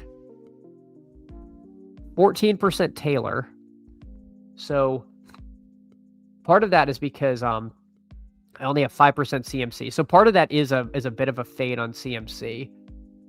But we are we are overweight the late running backs in the first round. And I promise you, dear listener, I am not taking any of those guys in the first 5. I am not pulling them up. But I'm getting significantly overweight on back half of the first round picks. Maybe you're underweight Scatabo when you look back at his performance come January. I hope so. I hope so. Because yeah, I'm overweight Scatabo, guys. I'll show you. You know, this is an open book channel. I have 29% Scatabo. That's a lot more than I thought. I thought I was at like 22%. Don't judge me. I can stop whatever I want. I don't have a problem. You have a problem. All right, Lawsimo, he might be listening to the sidekick. He goes Lamar Jackson, Drake May. We will see. So he goes a couple early quarterbacks here. Nez smartly grabbing his quarterback here. Let's see what the room wants to hand to us here in this particular team. Will the aforementioned Byshell Tootin make it to us or not? A fertile ground for quarterbacks here. But man, I just find it tough to justify grabbing a quarterback at these prices. Let's see what M. Stockton does. Gosh, I can't take Diggs here. I think Diggs stinks. I really want Alec Pierce. If Alec Pierce is gone, then I actually think I'm going to just punt this decision and take Kyle Pitts here. We couldn't update your queue. Please update my queue. Okay. I mean, Jacoby Myers is fine, I guess. Am I really that mad if I miss out on Jacoby Myers? Not really. I'm going to take Pitts here. We'll grab him a little ahead of ADP, but that's fine. Nobody after me has a tight end except for K. Will Hill. I prefer Pitts to Kraft in that range, but I couldn't fault anyone for taking Kraft there if they wanted to.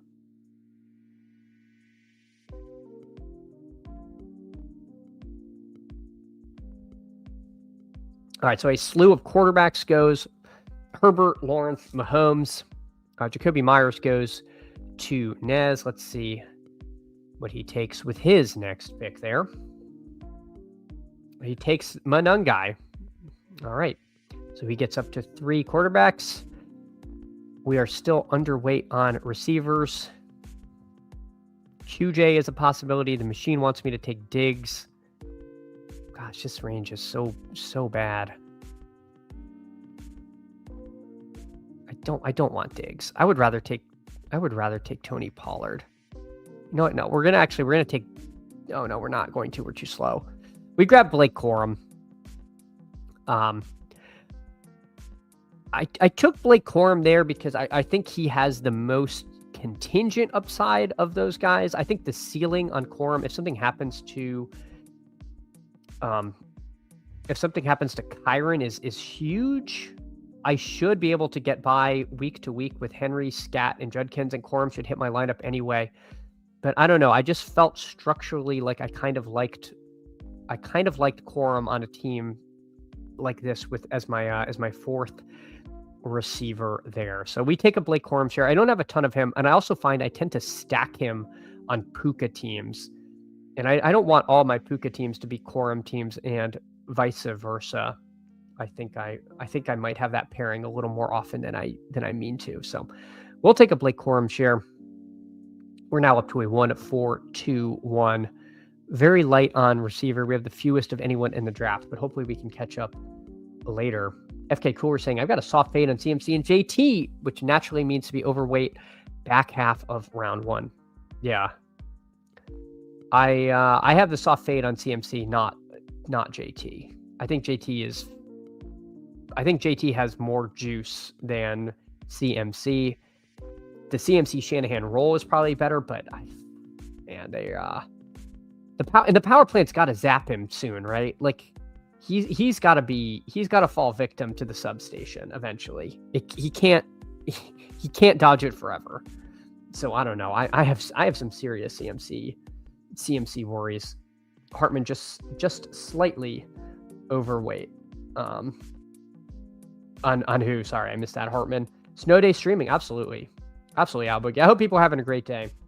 I checked. I didn't think anyone was coming on till later.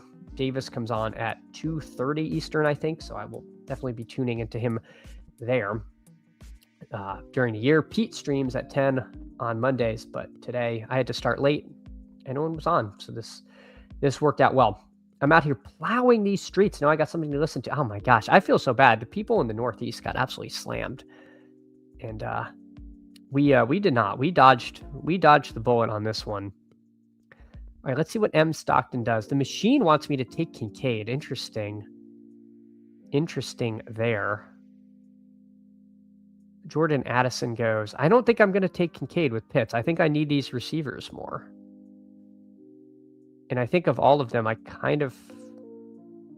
think it's the machine does raise a good point. I do have Allen. So let's take Shakir. Let's pair that up. Pretty reasonable chance we double tap receiver with these two picks.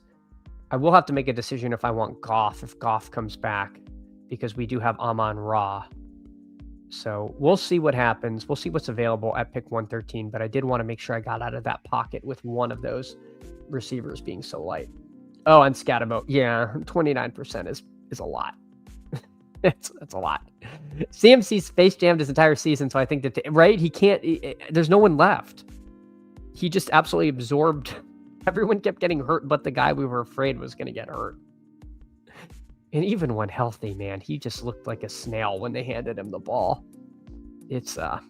Oh, Nez has to take Goff. Nice pick, Nez. Thanks for grabbing that. No, I don't know if I even would have taken Goff there, to be honest, because I'm so far behind at at receiver. There goes Kincaid. I know I have Allen, but I don't think I needed to do that. So we'll just take Wandale. We will continue our bet on the Giants, whether or not Wandale's back or not.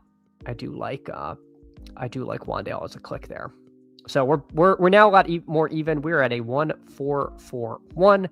We've got Josh Allen, Derrick Henry, Cam Scatterbo, Quinshon Judkins, and Blake Corum. Wide receiver room of Amon-Ra, Sutton, Shakir, Wandale, and Kyle Pitts. We're not going to escape the allegations of the no ceiling with those clicks with Shakir and Wandale. Wandale finally flashed a little bit of ceiling, but they are the classic, 7 for 77 and no touchdown kind of guys that are not helping you win week 17. But I do feel like there is more ceiling for Shakir than he's shown, and Wandale began to break out and escape the slot only low ceiling mold in which many people would put him in. I bet that was thrilling, Nez. This is as exciting as it gets at 11:47 a.m. on February 23rd. I mean, this is why we do it. This is truly why we do it. FK Cooler says, how you like switching to the dark side and using the sidekick? I don't know if I'm fully on the dark side, FK Coolers. If you watch, how many times have I actually listened to the sidekick? But I mean, I have to say, I do like it quite a bit. I think it helps you think about different strategies. I think there will be drafts where I top click most of the time. I think the sidekick believes correctly there's a lot of market inefficiencies, and it's trying to take advantage of those now. The issue is I also think there's a lot of market inefficiencies, and I just disagree with what those are, which is why I tend to IKB it more now. I am going to rely on it a lot more when I think there's better information, because I think it's going to compile that better. I'm just of the view when there's so many unknowns, I would rather just be driving the bus. But again, I do not say that to disparage it in any way. I'm just saying that in why you see me just going rogue so often. Like it's good to know. It thinks a quarterback here is good. I just think Mendoza is a better click than is Kyler. So I'm just going to take Mendoza off the board. Let me keep the board up so people can see what's going on. Is it possible I could have passed Mendoza? Yes, because I don't know if Hochberg or Nez will take a third quarterback, and these two drafters already have 3. So maybe I should have taken, if I wanted a receiver, specifically grab them, because there's a good chance they come back, but you never know. A lot of people just like to get their 3 quarterbacks and move on. So we will see. Can you use your own /adjust rankings? Yes, you can. Right now, I think it's in sim kick mode where it's using the sims, and I don't think you can do much to that, but you can also put it in classic mode where it goes off of ranks. But that's not something I've experimented with pre-draft because I haven't used anybody's ranks yet. Let's see. Shoot. I'm gonna grab my guy Malik Willis again here, and we're just gonna stop at 3 quarterbacks. I'm just gonna lock that up now. It could get a little wild. The guys to my right pretty set at quarterback. The people to my left are not. I don't know. I don't know if I really wanted to have another Aaron Rodgers kind of team. Could I stop at 2 with Josh Allen? Sure. But I really do like the upside that I think 3 quarterback is kind of proven to bring. And I think Malik Willis has the possibility of being a huge smash at his ADP. Joe Mixon as a seat reserved on your team. I know, Nez. I had been taking too much Mixon, and I've backed off of that quite a bit. It's a little bit embarrassing, being that nobody knows if he even has a foot attached below the ankle. It got a little out of hand on my exposures. FK Coolers is really trying to avoid picking QBs from Daniel Jones onward. I think that's the thing a lot of people are. But I also think there's huge value in doing so because if Tua is signed somewhere and is starting, you basically get a free starter who's been competent at pick 234. Same with Cousins at pick 227. I think those picks are great right now. And there's a lot of fear in picking past Daniel Jones because it's uncomfortable. But I think if you're willing to eat zeros, which I think you should be in these early contests, then it's actually like pretty strong to take those guys. You just have to realize like you might just throw away a draft, you know. And I say this as I take 3 quarterbacks before any of that, but Malik Willis to me is a little unique because I think he has like week winning upside, and I want that there. So again, I have passed on Mendoza. I probably could have just taken a receiver there, passed on Mendoza, and felt a lot better about things. You know what? I think Charbonnet will fit nicely in my injured running back quartet here. With Judkins and Scatabo. When you have those two, what you want to do is add a guy who's coming off of a torn ACL. That said, I am underweight on Sharbs. If they really do let Ken Walker leave, this is too cheap for Charbonnet. He's very live to be their starting running back by the middle of the year, and that is a really good role at pick 152. I have been light on him, and I've been trying to correct that pretty heavily lately. So we'll see. And if Ken Walker's back, I think he's still serviceable where he goes because he was eating all the goal line touches anyway during the year, and we're not doing playoff contests. So let's see what Nez does. He gets his first tight end. He takes Hunter Henry there to go. No, he's not the May drafter. That's okay. He took his full clock on that. Let's hope he's not auto drafting. Rashad White. We'll see. The good thing is when you pick Rashad White, you can blame it on the auto draft. I mean, it was the top of the sidekick. I just don't like clicking Rashad White at all if I can avoid it.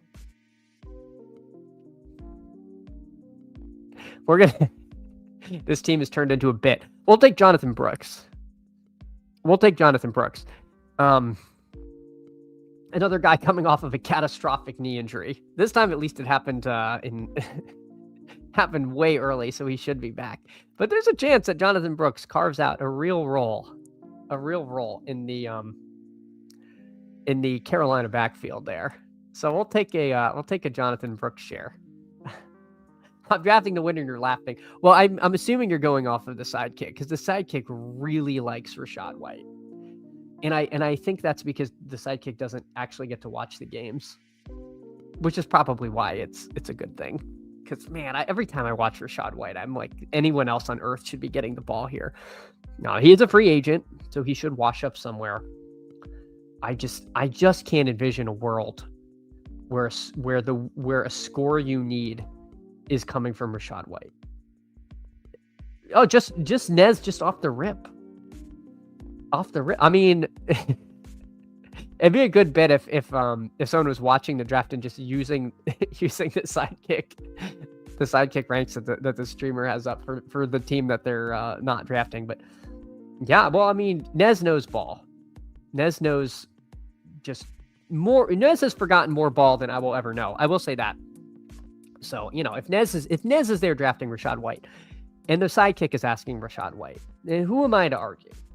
But you know what? We got to have our own takes sometimes. And I am not, this is not a Rachaad White channel, but I have, nothing but respect for those who are willing to take him with actual American dollars or site credit, whatever you're working with for Rachaad White clicks.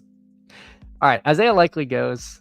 We don't take in Javen Njoku here either, because I think he's live to turn into a literal ball of dust at any moment. There goes Michael Penix. Man, we let wide receiver kind of get away from us here pretty badly. I have to say that. Joe Mixon goes. The cabal is out to get me. We can't even get Joe Mixon on this team. But we'll just grab our Omar Cooper Jr. share. Take the swing at the rookie on that one. Chris saying Tyreek in the 12. People are just taking shots at Nez here.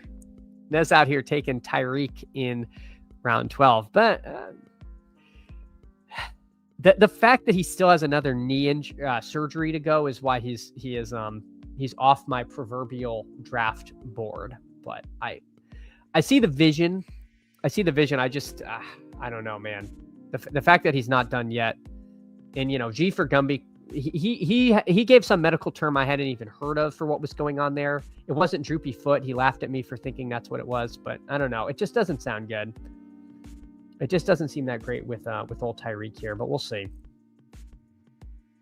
Tyreek might be ready for the second half of the season without a contract. I mean, again, if you get 90% of Tyreek Hill for half a season, that's not worth nothing, right? Like that's definitely something. We'll just have to see, what that ultimately ends up being. Dylan Sampson. All right, let's see. And who else? Michael Trigg. Nez is famously, if Michael Trigg is good, Nez will be getting flowers for the rest of his life on that selection, because he was the first Michael Trigg bull here. Trey Tucker, super live to get replaced in Las Vegas, but we're going to take him anyway because we do have Mendoza. And I think he makes a certain amount of sense. So assuming Trey Tucker has a role on the Las Vegas footballing Raiders, I don't mind the click. One of the highest scores in a single game last year. Still a young enough player to where I think he could have some fantasy value, but we'll see. Greg, doesn't Tyreek need another procedure? Yeah, I think he needs his LCL fixed, if I'm not mistaken. So it's a little terrifying. It's a little terrifying. I gotta be honest. We will see. But hey, Miles Westfield, GM to you. I think I got the name right this time. Famously struggled with that the first time you came by. But GM Born sure can. Hey, GM to you. Appreciate you so much for coming in, hanging out today. Hope everyone's having a great start to your day. We have a strong draft going. We got some great friends and family in the room drafting with us here. We got Blue Lists, we got M. Stockton, we got Hawkberg, and of course, we've got Nez, one of the Badge Bros, arguably the last remaining Badge Bro, because they're saying the gold medal hockey game was a loser leaves town match between John and Nez. But Nez, I think, being the kind man he is allowing John to remain as part of the Badge Brothers, because that's what brothers are all about, is forgiveness. So Nez, it was truly big of you to allow to allow John to remain a part of that great program. By the way, if you all don't sub to the Badge Bros, I mean, what are you doing? You've got to do it. Two of the best out there, and they know a ton of ball across multiple sports. So definitely tune into the Badge Bros. They usually go live at 2 p.m. Eastern time. So give them a follow and a sub, please. Yeah, Les Westfield. That was a struggle. John is still welcome. It's not his fault. It's not his fault that they miss open goals. It's not his fault that that they couldn't get the job done in regulation and had to play 3-on-3. It's fine. It's fine. All right, let's see. I think we'll just take our guy Tank Bigsby here. And yeah, we're going to take our guy Tank Bigsby. I think with Amon-Ra, Sutton, Shakir, Wandale, and then Cooper and Tucker, we can stop at 7 receivers. We might need a little more health in this running back room. I did not feel comfortable stopping at 7 there. Yeah. Bad father and son. Oof. Shots fired, Beastburp. Shots fired. Exiled to Alaska. They're saying Alaska's too good for them. America's the best at ice soccer. 100%. 100%. And my favorite bit is that Americans generally just don't care. But for that day, they cared so much. And the Canadians care year round. And we get to win. It's so good. It's so good. Sorry, Canada. Maybe next time. Maybe in 4 years. All right, let's see. What do we want to do? How do we want to land this plane? Oh my gosh. Khalil Coleman? Is it really Keon Coleman? I don't know if we can do that. I don't think we want this to be a Keon Coleman channel. I mean, he does make some sense. You know what? In the spirit of forgiveness, if John can remain as a Badge brother, we can take Keon Coleman on this team. And we'll double stack Josh Allen. Dear God. We took Kyle Pitts early, so we can end with 2 tight ends. A lot of the times, Michael Trigg is in that late conversation, but Nez smartly took him in round 16. Make sure that didn't happen. He adds Caleb Johnson, the resident. This is actually noteworthy, people. There's occasionally alpha on this channel. Nez, big Pittsburgh Steeler fan, takes Caleb. So take note, people. That's actually somebody with hand in the dirt knowledge and a fan of the team taking Caleb, pick 204. Overtime was 3-on-3, but they did have goalies. Just the Canadians might as well not have. You hate to see it. Not a fan of 3-on-3 deciding something big.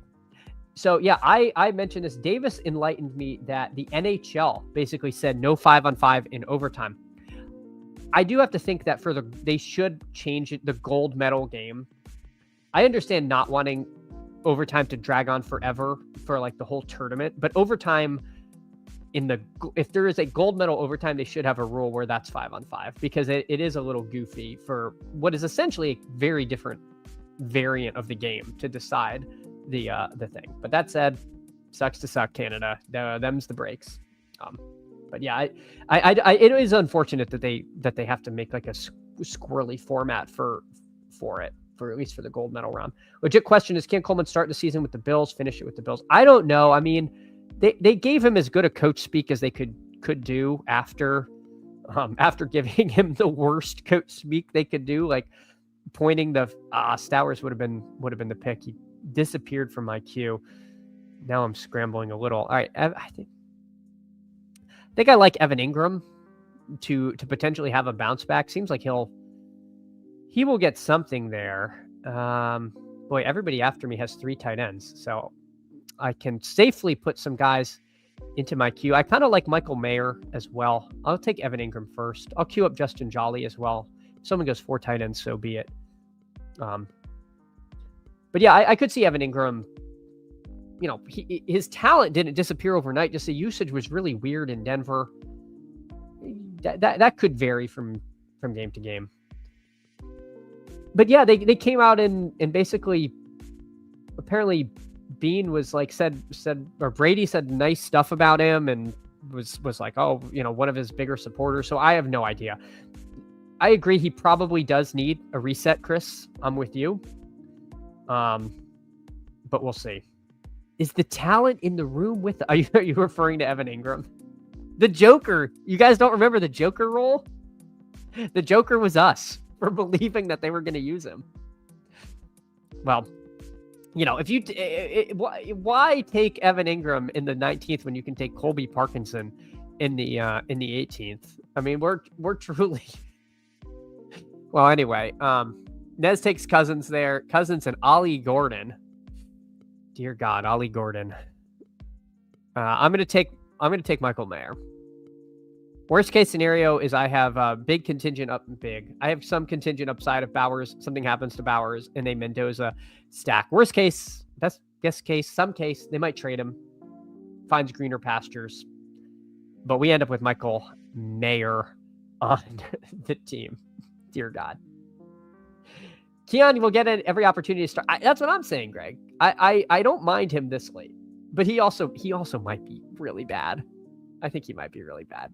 But this team ends up being a 3-7-7-3. This is the most injured team I've ever drafted. Josh Allen, Fernando Mendoza, Malik Willis, Derrick Henry, Cam Scatabo, Quinshon Judkins, Blake Corum, Zach Charbonnet, Jonathan Brooks, and Tank Bigsby. So Scat and Judkins had catastrophic injuries.